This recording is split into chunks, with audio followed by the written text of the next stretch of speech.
Hi, நான் doctor Kapila Raji, consultant gynaecologist and obstetrician infertility specialist, Thavam hospital, Teppakulam, Madurai. நாம் இப்போ இன்ஃபர்டிலிட்டி பற்றி நம்ம பார்க்க போகிறோம்.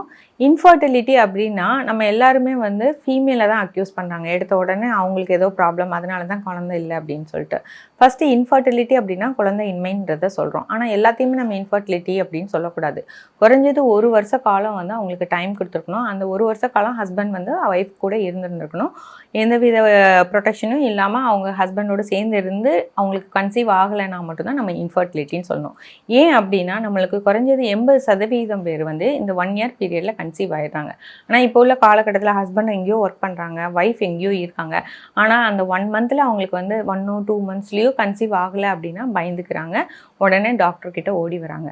ஸோ அந்த மாதிரி செய்யாமல் அந்த 1 இயர் நீங்கள் அடிக்குவேட் டைம் கொடுங்க.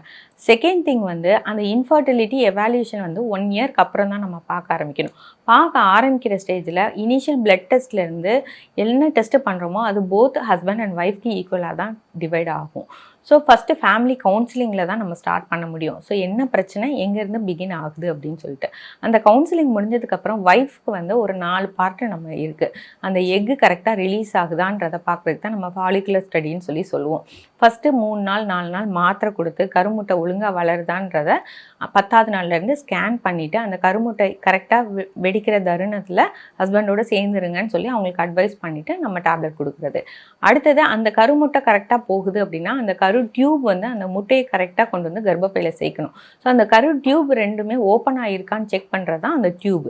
ஸோ அந்த டியூபை நம்ம செக் பண்ணுறது டியூப் டெஸ்ட்டு. அந்த டியூப் டெஸ்ட் நம்ம எப்போ பண்ணுவோம் அப்படின்னா பீரியட்ஸ் 8ஆவது நாள்லேருந்து 10ஆவது நாளுக்குள்ளே பண்ணணும். ஸோ அது ரெண்டும் பிளாக் இல்லை கிளியராக இருக்குது அப்படின்னா ஸோ அந்த ப்ராப்ளமும் சால்வ்டு.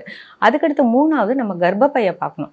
கர்ப்பப்பைக்குள்ளே சதை மாதிரி ஏதாவது பாலிப் மாதிரி இருக்கிறதோ, இல்லாட்டி ஜவ்வு அதிகமாக இருக்கிறதோ, இல்லை ஃபைப்ராய்டு கட்டி இருக்கிறது, இல்லை கர்ப்பப்பையே வீக்கமாக இருக்குது, இல்லை கர்ப்பப்பைக்கு வெளியே புண்ணு மாதிரி எண்டோமெட்ரியோசிஸ் அறிகுறிகள் இருக்கா, இதெல்லாம் பார்க்குறது தான் கர்ப்பப்பையுள்ள பிரச்சனைகளை பார்க்குறது. இதில் ஏதாவது பிரச்சனை இருந்தால் அதை சரி பண்ணிவிட்டு அடுத்த ஸ்டேஜுக்கு போகணும். இதெல்லாம் லேடிஸ்க்கு நம்ம பார்க்கணும். அது போக அவங்களுக்கு கர்ப்பப்பை வாயில் புண்ணோ இல்லை வேறு எதுவும் பிரச்சனை இருக்குதா எல்லாமே நம்ம பார்த்துடணும். இன்ஃபெக்ஷன் இருந்தால் அதுக்கு டேப்லெட் கொடுத்துடணும். ஓகே, இதெல்லாம் பார்த்தாச்சு. ஹஸ்பண்ட் அப்படின்னு பார்க்கும்போது அவங்களுக்கும் ஹீமோக்ளோபின் பார்க்கணும், தைராய்டு பார்க்கணும், வைரல் மார்க்கர்ஸ் HbSAg HIV இந்த டெஸ்ட் எல்லாமே பண்ணியிருக்கணும். சுகர் இருக்கா, அவங்களுக்கு வேறு எதுவும் பிரச்சனைகளுக்கு மாத்திரை எடுத்துகிட்டு இருக்காங்களா எல்லாம் பார்க்கணும். குறைஞ்சது சின்ன ஒரு 3 மாதம் கேப்பில் ஃபீவர் வந்திருந்தால் கூட அவங்களோட விந்து அணுக்களில் மாறுதல் இருக்கும். ஸோ அதையும் நம்ம செக் பண்ணணும். அதுக்கு விந்து அணுக்கள் செக் பண்ணும்போது 3 மாதத்துக்கு முன்னாடி பண்ண ரிப்போர்ட்டை நம்ம வச்சுக்கக்கூடாது. 3 மாதத்துக்கு முன்னாடி இருந்த ரிப்போர்ட்னால் நம்ம எடுத்துக்கலாம். இல்லை அப்படின்னா அவங்கள நம்ம எடுக்க சொல்லணும். ஓகே, அது எப்படி நம்ம கலெக்ட் பண்ணுறது அப்படின்னா 3 நாளுக்கு முன்னாடி சேர்ந்துருக்கலாம். அதுக்கு இடையில 3 to 5 நாள் கேப் விட்டுட்டு நம்ம விந்துவை கலெக்ட் பண்ணி கொடுக்கணும். அதில் தான் நம்மளுக்கு கரெக்டான கவுண்ட்ஸு எல்லாமே தெரியும். ஸோ இதை பார்த்ததுக்கு அப்புறம் தான் நம்ம அடுத்த ஸ்டேஜுக்கு போக முடியும்.